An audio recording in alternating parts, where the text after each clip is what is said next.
National Government and ABG agreed to political settlement. PNG Ports upgrades surveillance at Gateway ports. And swimmer Ryan Maskelyne ready for the Olympics. This is National EMTV News with Dennis Orere. Good evening and welcome. This is Wednesday's news. The government of Papua New Guinea and the autonomous Bougainville government have agreed to have 2027 as the date for a political settlement for Bougainville. Both parties agreeing to a roadmap which will lead to 2027, the date proposed by the ABG government for independence, which the PNG government has accepted as tentative. The Prime Minister stressing that a political settlement can only happen for Bougainville when all parliamentary processes have been complied with, including a wide national consultation and constitutional amendments.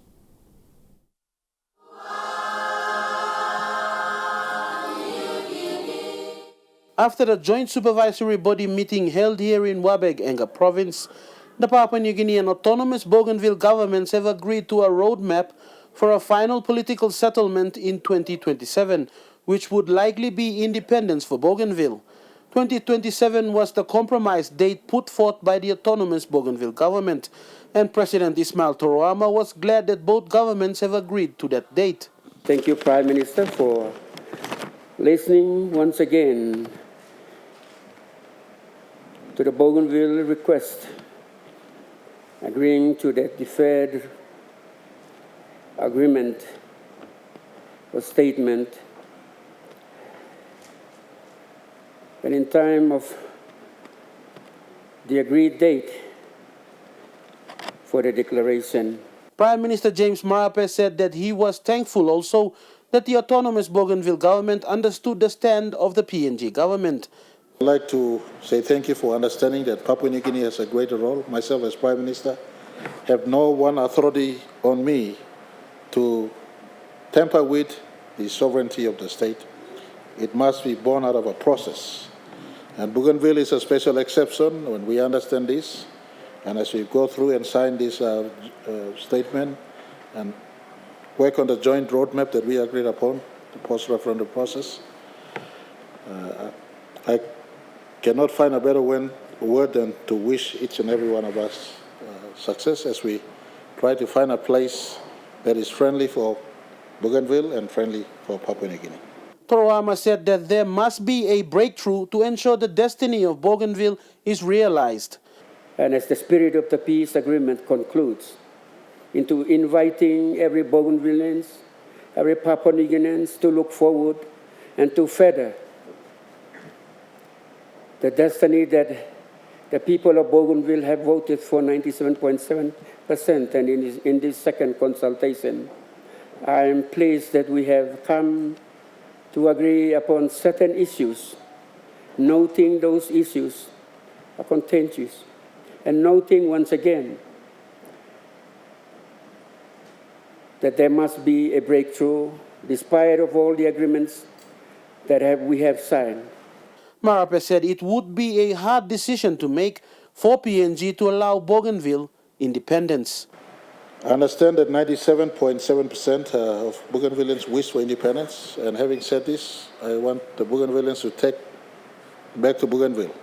This roadmap will then pave the way for us to work towards whatever is the final political outcome. Bougainvilleans want independence. Papua New Guineans are finding every conceivable way under the sun to say, we are brothers, let's remain together. At this juncture, I could give you assurance that the process that we agreed upon going forward, the roadmap, we will do our best endeavors to ensure it is progressed. And hopefully, towards the later part of this timeline, this morning, we could see a light at the end of the tunnel for whatever political settlement it is for its independence. And if National Parliament approves on our side, as per the 2001 peace agreement, then it will be independence. Fidelis Sukina, National EMTV News, Wabeg. Minister for Fisheries and Marine Resources, Dr. Lino Tom, yesterday presented a cheque of 5 million kina as fisheries grant on behalf of the national government to the Bougainville government during JSP meeting in Wabeg. The national government through NFA continues to provide annual funding of 5 million kina as an interim arrangement to the Bougainville government as per the JSB resolution of 2014. It's as per one of the resolutions, I think, in 2014, one of the JSB resolutions in terms of revenue sharing arrangement that they came up with. They've actually asked NFA to pay 5 million every year to the autonomous Bougainville government. So far we've kept up to date with the payments, our commitments, and the 5 million we just presented them is this year's commitment of 5 million. So what we basically envisage for this money to be used is for them to build up capacity. Like I said during the meeting, we have given them all the powers. When the Bougainville Fisheries Management Act was actually completed and given to them, we've basically transferred all powers to them. It's the jurisdiction part, the 3 nautical miles. They need to map that out. A new hospital is being built in Wabag-Enga province at an estimated cost of 500 million kina. The hospital is in its final stages of completion, and once completed, it will be the largest hospital in PNG. However, finding adequate staff and specialists to run the hospital will be a challenge. Multi-million kina Wabag Hospital, which started construction in 2018, is nearing completion, estimated to be worth more than 500 million kina. The final phase is being done by a Chinese company, GDFC, with Chinese and PNG nationals on site. It covers an area of 34 hectares, with 14 buildings for the hospital, 25 buildings for staff. The project is funded by a concessional loan of Exim Bank in China and will be the largest hospital by far in Papua New Guinea. With a big hospital like this, staffing it will be a challenge, according to hospital CEO Dr. Aaron Luai. I think we have a good number of staff to contain the services that was required up to this stage. But when we look at the increased services like the new hospital, we have about 400 staff here at the provincial hospital, but to operate a new hospital, you would probably double that to 700 to 800 staff working in there. If you look at the kind of the hospital that is built on a green land and is more bigger than what you see here. With an upgrade in the facilities, training for specialists, not only in the medical field but general hospital operations, will need to be upgraded as well. Like we need specialized people, not only doctors, but we also need the support staff, the corporate staff. It has to be increased to cater for the demand there. And so we have a huge challenge on the staff. And also, we also have a challenge of funding too. We need to have, when we have more staff, we need more funding to be increased. And it requires a lot of staff, both clinical and administrative staff, to actually operate it effectively. Yeah. Dr. Aaron Luai said the project is nearing completion, and if work is on schedule, the hospital construction could end within a year's time. Fidelis Sukina, National MTV News, Wabag. Prime Minister James Marape says the state is keen to attend the pre-development forum for the Porgera mine. Speaking recently, PM Marape says following the joint supervisory body meeting in Wabag, the delegation will proceed to Porgera if all goes well. He says the forum will not be the last as more meetings are scheduled for the new Porgera deal. And hopefully on Thursday or Friday, if everything goes to plan, we will be also having our Porgera pre-development forum meeting with our landowners and our provincial government, as well as national government there. That is if everything goes to plan. And we'll be making a specific appeal to our landowners. This is not the final meeting. There will be many meetings between landowners and all affected areas in as far as the future of the new Porgera is concerned. And we will be having a pre-development forum on Thursday and Friday also in Enga province. So a busy week for us in as far as meetings are concerned and work for the country is concerned. Runways at airports in Lae, Madang and Wewak have been shortened by the National Airports Corporation to allow for maintenance and upgrades. This will see a downgrade of Air Niugini flights from Fokker jet services to Dash 8 aircraft to be operated by Link PNG. With the shortened length of runways for Nadzab and Boram airports, there will be restrictions on the number of passengers per flights. From 23rd this month to August 13th, the usable runway in Madang will be too short for Dash 8 operations. Thus, Air Niugini flights to Madang during this period will be temporarily suspended. Meanwhile, NAC aims to complete these maintenances by October. You're watching National MTV News. More stories after the break. Stay with us.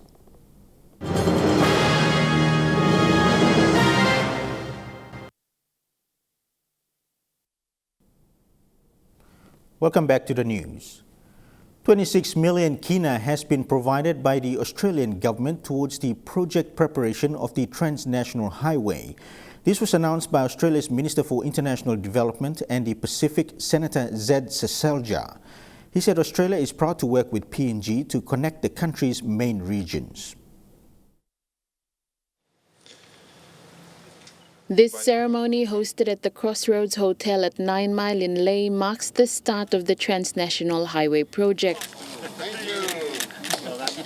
Australia's Minister for International Development and the Pacific, Senator Zed Seselja, who was in Lae yesterday, announced that Australia is providing 26 million kina for the project's preparation grant. It is wonderful to be part of this formal launch, to formally announce Australia's support for project preparation to upgrade the transnational highway. Please pass our word of thanks to the people of Australia for all the support that you have given us. The transnational highway project is part of the national government's plan under the Connect PNG Policy 2020 to 2040 to open up the country's economic corridors by linking the 4 regions of the country. For more than 40 years, the main road linking the Highlands region to Momase has been the Okuk Highway. The transnational highway will look at linking Momase to the southern region. Be assured that this road is a strategic investment. Its value and contribution to the socio-economic life in Papua New Guinea will be long-lasting. It's a long road, it's a tough road, it's a rough terrain, but one day in life we must have road network from the mainland of Papua New Guinea into the nation's capital. The preparation grant will cover feasibility studies, designs, cost planning and procurement support for the proposed transnational highway from 9 Mile to the Poyu Junction in Minyamia. Lucy Kopana, National MTV News, Lae. PNG Ports has launched an upgrade program anticipated to boost the level of security surveillance at 15 gateway ports. Through the PNG Australia Transport Sector Support Program financed by the Australian government, PNG Ports will see uplift in its security operation worth 26 million kina. State Enterprise Minister William Duma and Australian Minister for International Development Senator Zed Seselja officiated at the launch of this investment at Motucare.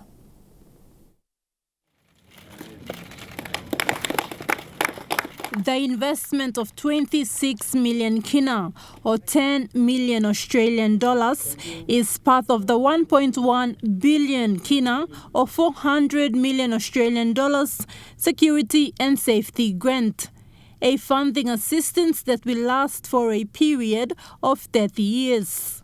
And given our strategic location in the Pacific region, including Australia and New Zealand, security is paramount. So for that, we're proud of the achievements of PNG Ports and will continue to progress over the next 3 decades as we implement the 30-year infrastructure master plan. So with this funding for the Australian government, the Ports master plan and the security and safety upgrades will bring great change to PNG Ports. State Enterprise Minister William Duma says PNG relies on sea trade and the grant is anticipated to support the growth of the local economy. This will be the first time PNG Ports will undertake a large-scale security upgrade, and Minister Duma says the PNG government continues to value the relationship between PNG and Australia. 2 weeks ago, when PNG Ports launched its 30-year port infrastructure master plan, the government of Australia again committed $400 million to assist us in the rehabilitation of selected ports right across the country over the next 5 years. The launching this morning will enhance safety features at 15 ports, including Motukea and Lae International ports. This will see CCTV cameras, vessel tracking cameras to be enabled at Lae and Motukea ports for cargo ships, 14 kilometers of galvanized perimeter security fencing, and the installation of 450 solar-powered security lights. PNG Australia Comprehensive Strategic and Economic Partnership signed last year by our Prime Ministers recognises that strategic and high-quality infrastructure projects are vital for economic prosperity. And this will include engaging the Australian Infrastructure Financing Facility for the Pacific to support critical infrastructure. The challenge in Papua New Guinea has always been the lack of resources and logistical support towards proper maritime surveillance. With the assistance from the people of Australia, 15 maritime ports in the country will see a massive boost to its security level. Thekla Gunga, National MTV News. The Yule Island to Agavairu Road in the Kairukuhiri electorate is in dire need for maintenance. District MP Peter Isoaimo is unhappy that although funding has already been allocated for maintenance of the road in the Central Provincial Budget for 2020, the provincial government has not enabled any work to be done on the road as yet. In attending a church anniversary event at Yule Island over the weekend, Kairukuhiri MP Peter Isoaimo spoke with concern over road conditions in his electorate. Pointing out the Yule Island to Agavairu Road, he said given that funding has already been allocated for it to be fixed under the Central Provincial Government budget, work should have already started. I put on the Central Leaders WhatsApp or Provincial Government WhatsApp asking our good governor and the provincial administrator where all the budgeted funds are to redo this road. Because this road was budgeted in 2020 provincial budget. We had 4.7 million kina budgeted. Tenders were put out December of last year. We are on the 7th month now, and I see no work done at all. MP Isoaimo offered a bit of explanation to the local people for them to understand how roads are funded and built or maintained accordingly. We have provincial national roads and we have district feeder roads. For what we have here, as you can see on the signboards, this is a provincial national road where funding should be coming from provincial government, or we source it from the National Department of Works. It's the same for Berena Tenov, Veifa Hospital Road, which is also a provincial national road. Apart from roads in the Kairukuhiri electorate which come under the responsibility of the Central Provincial Government or the Department of Works, MP Isoaimo explained that feeder roads in the district are also of concern, which he is responsible for. My responsibility are district feeder roads, like where I've already put some money for Inawi to Aipiana, Rarai, Amoamo and Rarai. We'll also be putting some money on the Waimakiwari Road. We'll also be fixing up the Angabanga or Inawaya Irobo Road. So, I want to explain a bit of this so we have a clear mind as to what is what. Given the wet season in recent years that has caused a lot of flooding and damage to road infrastructure in the district, MP Iso Aimo says the dry period now enables the opportunity to do roadworks in the district. My good people of Kairuku, all our road network in Kairuku is down.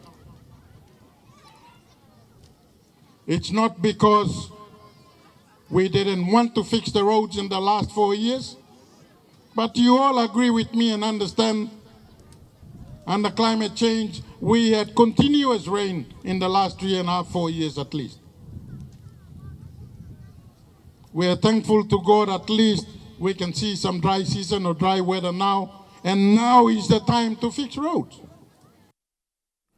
Rice farming is becoming a reality in certain districts of Eastern Highlands Province under the provincial government agriculture programs. The Moyalo Katagu rice farm in the lower BENA area harvested more than 40 bags of grains during their first harvest. The rice farm is expected to double during the next harvest. One farmer says almost 10 hectares of land will be ready to expand the project. DAL officers in Eastern Highlands say the rice farm has proven its production and called for more technical and price incentive support for farmers. And now looking at the Nest Fund market report, the Kina closed unchanged at $0.2850 in the interbank market. At Bank South Pacific, your Kina will buy $0.2775 $0.3658 Australian dollars, €0.2266 euro and 30.08 Japanese yen. Looking at commodity prices at New York close, gold is trading higher, coffee, cocoa and copra closed lower, palm oil closed lower, crude oil is trading higher, copper closed higher. And on the stock market, the Dow Jones closed at 208.98 points lower. The ASX 200 is trading at 65.12 points higher, and the All Ordinaries is trading at 67.92 points higher. National MTV News continues after the break. Stay with us.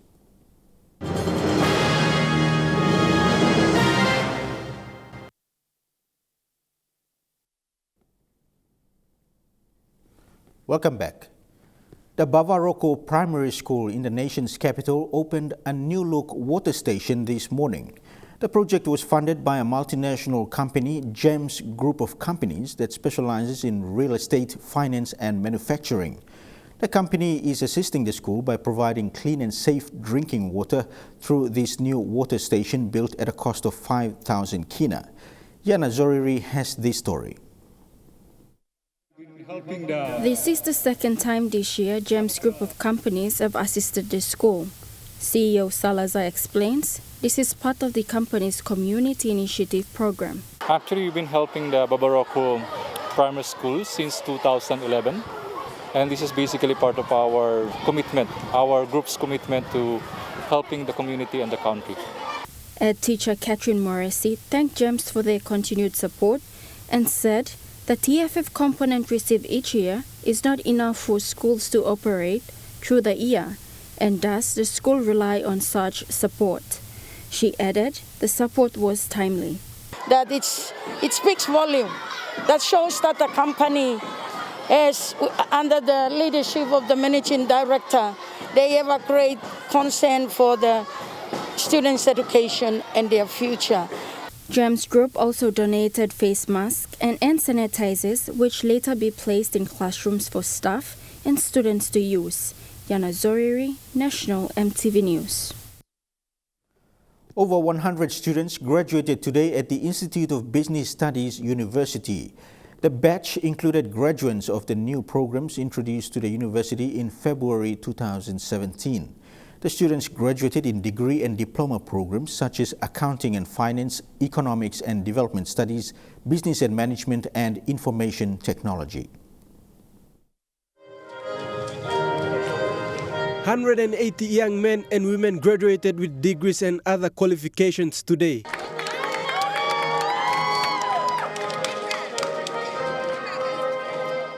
For the university, the occasion will go down in history as these students are the first to graduate with degree. It is truly a momentous occasion as we are about to witness today the graduation of the first graduates graduates from the IBS University. And to the graduates, I would like to say that you will go down in the history of this university as the pioneers, the first graduates of IBS University, and that you should be proud of. Present today to witness the inaugural graduation ceremony was Minister for Higher Education, Science, Research and Technology and Sports, Wesley Raminai. In his keynote speech, Raminai said the graduation is a contribution to the country's development.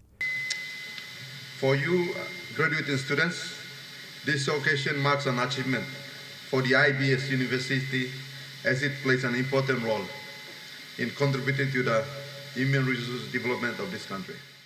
IBSU has supported many successful graduates and continues to embrace its vision to educate many fellow Papua New Guineans in the coming years. The private sector can invest more in this important and critical sector to complement the efforts of government. This sector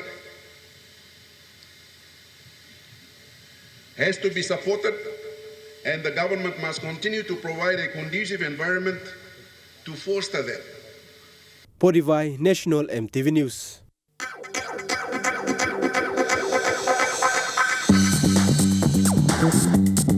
Trukai Sports.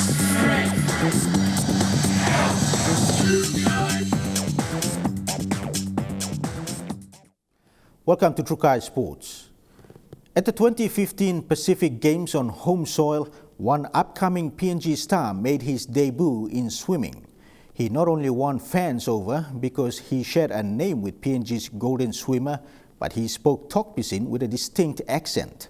Ryan Maskelyne has since qualified for the Tokyo Olympics. He spoke to Kilawani via Zoom this afternoon, reminiscing about his journey representing PNG.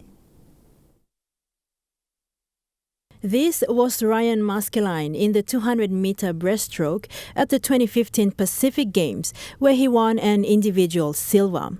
He also won silver in the 4x100 medley relay, and again in the 2019 Pacific Games, he won 2 more medals, silver in the 200-meter breaststroke and bronze in the 100-meter breaststroke. This year, he will be representing Papua New Guinea at the Tokyo Olympic. First of all, congratulations on making Team PNG, and I believe this will be your first ever Olympics. How are you taking that? What do you expect? Yeah, it's going to be my first, hopefully not my last. Honestly, it's a massive honor representing PNG, and it's, it's hard to believe still that it's actually happening. Like, I'm going to be an Olympian in 3 weeks' time, so it's still crazy in my mind. And yeah, what do I expect? My main goals are to win my heat, do PNG proud, and be the #1 Pacific Islander for my event. Ryan's journey began here in Port Moresby from Palm City's swimming facility, the Taurama Swimming Pool. I always knew how to swim because, going on the boat or, we had a pool when I was little. So I've always known how to swim. But swimming for me started when I was 6 years old, and one of my best friends at school, he went to Baroka Amateur Swimming Club. And I wanted to spend more time and hang out with him, so I went and followed him and joined him there. And from there, I just took off. Another Ryan, PNG's star swimmer who won gold in the 2006 Commonwealth Games and 4-time Olympian, recalls a special moment when Maskelyne was just starting out and believes this particular moment, captured in time, had a great impact on the younger Ryan's journey. It's a very special moment, and I get these every now and then when I look back and I see that there's been an influence there somewhere where either as a role model or someone sees what they would like to accomplish, they enjoy the sport or enjoy whatever they're doing, and I think it's pretty special for me to be able to give back in that way and to see Ryan from a young age now and taking that opportunity, and he's going to the Olympics, and I think that's pretty amazing. Young Ryan says Pini had set the pathway for him. Is a great man, and he is head manlo PNG lo swimming. Everyone knows him. He is #1 and he always will be number one in PNG swimming. He's a great inspiration and always has been. And at the time, I was only 7 years old. I'd only been swimming for a year. I didn't know what that meant, that gold medal. But since then, I look back and, everything Ryan does, I aspire to be like him, but in my own way. Young Ryan represented Papua New Guinea on a number of international events, including his most memorable one, the 2015 Pacific Games, where he swam alongside Ryan Pinney. The first time I felt like I really started to represent PNG was 2014 Oceania in New Zealand. And that's when I knew I was doing something special. And Ryan was on that team, was there as well. And he was guiding all of us, myself, Sam Teggers, Stanford, like all these young and upcoming swimmers. And he was there guiding us. And from there, it really took off. With 16 days to go before the Olympic Games, he has a message in Tok Pisin for his fans. Message lo mi golo olgeta PNG lo Emi, thank you lo supporting me na mi hamas lo representing country lo mi plenty walkie go lo make it this lo something na like something lo me and try plus something and like life lo me and we walk lo make it this or something na me just thank you straight lo giving me this little opportunity na by me make me bella hard work lo representing country lo me. Ryan will be swimming in the men's 200-meter breaststroke event on the 27th of July. Kilawani, Trukai Sports. And it's 16 more days to the Tokyo Olympics, which will be telecast live on MTV. Para-athlete Morea Mararos is encouraging the younger generation of Papua New Guineans living with disabilities to get out of their comfort zone and participate in sporting activities. Huxley Lovai has this report. One of two para-athletes who will be representing PNG at the Paralympic Games in Tokyo this year is Morea Mararos. That 23-year-old from the Central Province will be competing in the F-34 class of the javelin throw. You drop down and hit yourself against the wall. Taking up the sport in 2018 after participating in a talent identifier program run by High Performance Sport PNG. Since then, Mararos has made steady progress. His first representative duty for Team PNG was attending the 2019 Pacific Games in Samoa. We have trained for so long and we still need to work very hard, and it's a big event that we are taking part, so we're trying our best to get that high performance standard rank in the world ranks. Mararos encouraged more people living with disabilities in the country, especially the younger generation, to participate in sporting activities, giving them a chance to socialize while also unearthing potential talents. We have Team Paralympic in Papua New Guinea. We have few athletes here, but maybe we need some athletes to come and join us, so we'll train as a team and encourage each other athletes or young para-athletes as well to see us, and we'll motivate them and encourage. Huxley Lovai, Trukai Sports. And that story wraps up Trukai Sports. The weather report after these messages. Trukai Sports.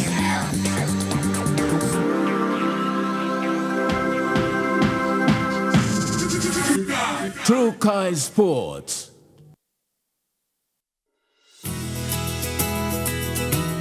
This weather update is proudly brought to you by MoniPlus, with you always. Regional weather forecast for tonight and tomorrow in the southern region. Port Moresby, mostly fine, partly cloudy with chances of a brief light showers. Daru, cloudy periods with light rain drizzles. Kerama, Popondetta, partly cloudy with chances of few light showers. Partly cloudy with few showers for Alotau. In the Momasa region, Lae, mostly fine, partly cloudy with chances of few showers. Partly cloudy with few showers for Medang. Wewak, partly cloudy with a shower or two possible. Vanimo, mostly fine, partly cloudy. In the New Guinea Islands region, Lorengau, mostly fine, partly cloudy with chances of a shower or two. Kavieng, cloudy with chances of some showers. Partly cloudy with chances of brief showers for Kokopo, Rabaul and Kimbe. And cloudy with some showers for Buka. In the Highlands region, Mount Hagen, cloudy periods, then few afternoon showers. Goroka and Kundiawa, mostly fine, partly cloudy. Mendi and Wabeg, partly cloudy with chances of afternoon shower or two.